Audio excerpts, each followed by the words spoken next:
शुभ सकाळ सगळ्यांना. श्री स्वामी समर्थ.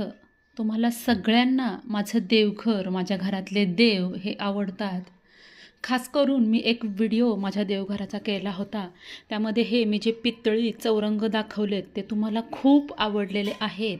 आता मला देवपूजा करायची आहे, त्यामुळे मी आता देव खाली उतरवून घेणार आहे. त्यामुळे मी तुम्हाला दाखवू शकते. माता लक्ष्मीची मूर्ती ही मी चौरंगावर प्रस्थापित केली आहे, स्थापन केली आहे. ही माझ्या घरातली माता लक्ष्मीची सुंदर मूर्ती आहे.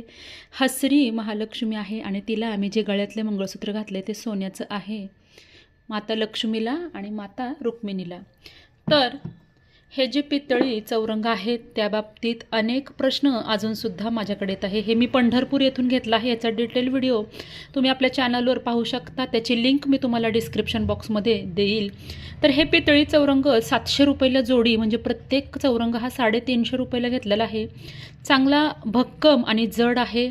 यामध्ये कमळाचं आसन अशी डिझाईन आहे, खूप सुंदर आहे. यावर तुम्ही कोणताही देव हा स्थापन करू शकता. मी एक माता लक्ष्मीसाठी ठेवलेला आहे चौरंग आणि असाच सेम, म्हणजे मी जोडी घेतली होती तर असा सेम गणपती बाप्पांसाठी आहे. हा माझा गणपती बाप्पाची मूर्ती आहे.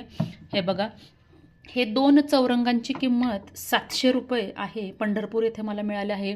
माझ्या घरातल्या सगळ्या मूर्ती मी पंढरपूर येथून घेतलेल्या आहेत. त्या तुम्हाला आवडतात.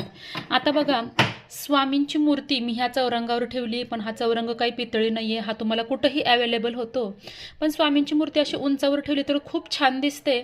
साधारण 40 रुपयाला मी हा पुण्यातून आणलेला आहे. हे मटेरियल काय आहे, बहुतेक प्लास्टिक आहे. त्याला हे कोटिंगचं कागद आहे तो लावलेला आहे, पण अतिशय छान ह्यानं उभारी आली. आता तुम्ही बघा, आता स्वामींची मूर्ती मी अशी ठेवली तर ती एकदम खाली वाटते आपल्याला, आणि अशी उंचावर ठेवली चौरंगावर तर त्याला लुक पण छान येतो आणि मूर्ती दिसायलाही अतिशय छान दिसते. कारण आपण कशा आपल्या देवघरातल्या मूर्त्या स्थापन करतो त्याच्यावर आपले देव असे छान दिसतात. बघा, आता हीच मूर्ती बघा, माता लक्ष्मीची ही जर का खाली ठेवली तर अशा पद्धतीने दिसणार, छानच दिसणार माता लक्ष्मी गणपती. पण तुम्ही जर का या मूर्ती चौरंगावर ठेवल्या आणि हे पितळी चौरंग जर का तुम्ही घेतले तर ते कायम पिढ्यानं पिढ्या राहतात. त्याला जास्त मेंटेनन्सची गरज नाही. पितांबरीनं आपण साफ करायचे आहेत आणि ते पाण्यामध्ये धुतले तरी चालतात. आणि हे आर्टिफिशियल जे चौरंग आहे ते तुम्ही पाण्यामध्ये धुवू शकत नाही. याच पद्धतीनं हा एक साधारण एकदम पातळ चौरंग मी 20 रुपयाला घेतला आहे मार्केटमधून. कचाकड्याचा आहे पण खूप छान दिसतोय. ह्यानं लुक खूप छान आलं. ह्याच्यावर मी अन्नपूर्णा देवी ही स्थापन केलेली आहे. ह्याचा डिटेल व्हिडिओ पाहायचा असेल तर आपल्या चॅनलला नक्की भेट द्या.